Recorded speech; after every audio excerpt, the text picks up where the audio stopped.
बड़ी खबर Zelensky Trump की बैठक को लेकर, जहां एक तरफ रूस यूक्रेन युद्ध को समाप्त करने की कवायद लगातार जारी है, तो वहीं अब रूसी राष्ट्रपति पुतिन से मिलने के बाद अमेरिकी राष्ट्रपति डोनाल्ड ट्रंप नए अंदाज में दिख रहे हैं। कई सपने लिए यूक्रेन के राष्ट्रपति जेलेंस्की अमेरिका तो पहुंच गए हैं, लेकिन ट्रंप ने उनके सपनों पर पानी फेर दिया है और अब उनके सामने बड़ी शर्त रखी है।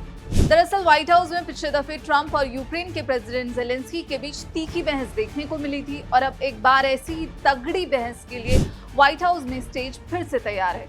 लेकिन जेलेंस्की इस बार ट्रंप के सामने अकेले नहीं होंगे। ब्रिटेन के पीएम कीर स्टारमर, फ्रांस के राष्ट्रपति इमैनुअल मैक्रों, इटली की PM Giorgia Meloni, German chancellor Friedrich Merz भी मौजूद रहेंगे।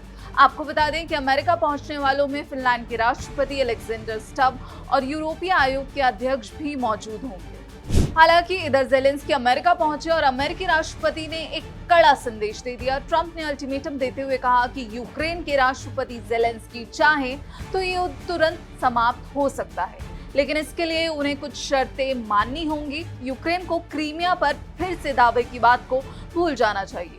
ट्रंप यहीं नहीं रुके, उन्होंने जेलेंस्की से ये भी कह डाला कि यूक्रेन नाटो में शामिल नहीं होगा।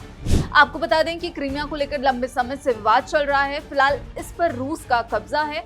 2014 में क्रीमिया को रूस ने अपने कंट्रोल में ले लिया था। यहाँ आपको जानना चाहिए कि रूस को लगता है कि अगर यूक्रेन नाटो की सदस्यता पाता है तो ये रूस के लिए किसी खतरे से कम नहीं होगा। वहीं दूसरी तरफ अमेरिका पहुंचने के बाद जेलेंस्की ने भी बड़ा बयान दिया।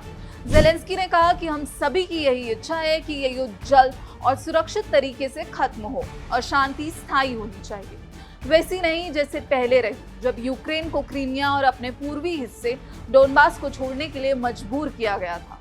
पुतिन ने उसे नए हमले की तैयारी का अड्डा बना लिया। इसके आगे जेलेंस्की कहते हैं कि यूक्रेनी अपने देश और आजादी के लिए लड़ रहे हैं। मुझे भरोसा है कि हम यूक्रेन की रक्षा करेंगे, सुरक्षा सुनिश्चित करेंगे और हमारे लोग हमेशा राष्ट्रपति ट्रंप, अमेरिका के नागरिकों और हर साझेदार व सहयोगी के समर्थन और मदद के लिए आभारी रहेंगे।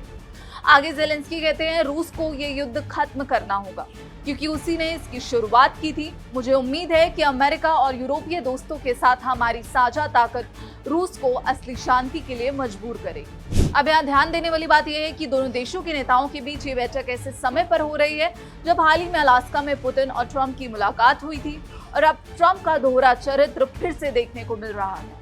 पहले तो यूक्रेन को युद्ध लड़ने के लिए ट्रंप ने हथियार दिए और अब कह रहे हैं कि युद्ध शांत करवाने के लिए शर्तें माननी होंगी। इस पर आपकी क्या राय है, हमें कमेंट बॉक्स में जरूर बताइएगा। बाकी ऐसी ही देश और विदेश की खबरों के लिए जुड़े रहिए दैनिक जागरण के साथ। नमस्कार।